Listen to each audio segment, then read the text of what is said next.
9 kuu kokkuvõttes on Põllumajandus- ja Toiduamet turule lubanud 45 uut taimekaitsevahendit. Miks see nii on? Sellepärast, et meie tiim on teinud väga head tööd. Kiidab PTA taimekaitse ja väetise osakonna juhataja Tiina Kärner oma meeskonda ja lisab, et amet on võtnud eesmärgiks uute taimekaitsevahendite turule lubamise protsessi lühendada.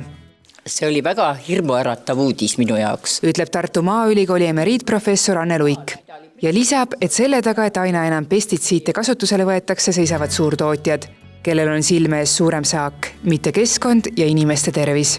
Olukord taimekaitsevahenditega meie mullas ja põhjavees on halb. Seired näitavad, et näiteks muldi on see, mis peaks olema elurikas ja hästi toimib, aga kui sinna juba on pandud mitmesuguseid vahendeid, mis sinna jäävad, siis see paratamatult mõjutab nii mulla toimimist, mulla viljakust kui kõike muud, mis on seotud.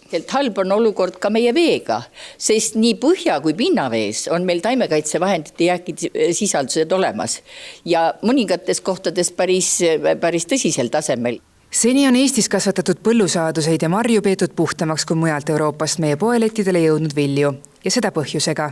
Kui me räägime sellest niinimetatud puhtusest, siis tõesti on Eesti taimekaitseregistris tunduvalt vähem preparaate, millega me saame taimi kaitsta ja sellest tulenevalt loomulikult neid jääke peaks olema tunduvalt vähem kui teiste riikide marjades. Nüüd aga näib, et riik pingutab kõvasti, et ka meil oleks järjest enam taimekaitsevahendeid lubatud. See aga tähendab, et mida aeg edasi, seda vähem saame uhkust tunda oma kodumaiste marjade ja köögiviljade puhtuse üle. Ainuüksi viimase 9 kuu jooksul turule lubatud 45 taimekaitsevahendis sisaldavad 8 Eesti jaoks täiesti uusi toimeaineid. Aga mis toimeained need seal siis on? Seal on erinevaid, valdavalt ma nüüd peast ei julge seda numbrit öelda, aga seal on enamus nendest on keemilised, paar tükki on bioloogilised ka. Et kõiki neid riske ikkagi hinnatakse ja nendele toodetele määratakse siis vastavad, pannakse sellised piirangud peale, et nende kasutamisel siis minimeerida kõiki neid erinevaid riske siis inimesele, loodusele, keskkonnale. Neid kaitsevahendeid, mis on lubatud, tähendab seda, et me oleme Euroopa Liidus tervikuna ühisturul kokku leppinud, et need vahendid ei mõjuta meie tervist, ei mõjuta toidu kvaliteeti, vaadatakse põhjavee kasutust. See on ka üks väga oluline aspekt, et kuidas väetised mõjutavad Läänemerd ja põhjavett.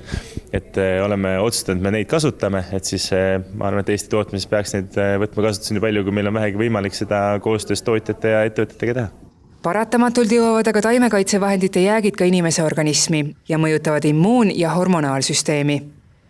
Organismi sattudes osa taimekaitsevahendid lükkab töölt välja sellised ensüümid, mis panevad tööle organismi kaitsemehhanismid. On suured uuringud, kus on mitukümmend 000 inimest olnud, eks ole, seal on väga selgelt välja tulnud, et näiteks Hodgkinsi lümfiteede vähk on otseselt seotud pestitsiidijääkidega, siis on eesnäärmevähigal teatavad seosed olemas ja näiteks ülekaalulisus, kas see on taimekaitsevahendite jääkidega seotud, sellepärast et see on hormonaaltalitluse kaudu. Aastakümneid marjakasvatusega tegelenud Marjamaa talu peremees Tõnu Oksa sõnul inimesed veel väga ei mõtle sellele, kuidas pestitsiitide jäägid tervist mõjutavad.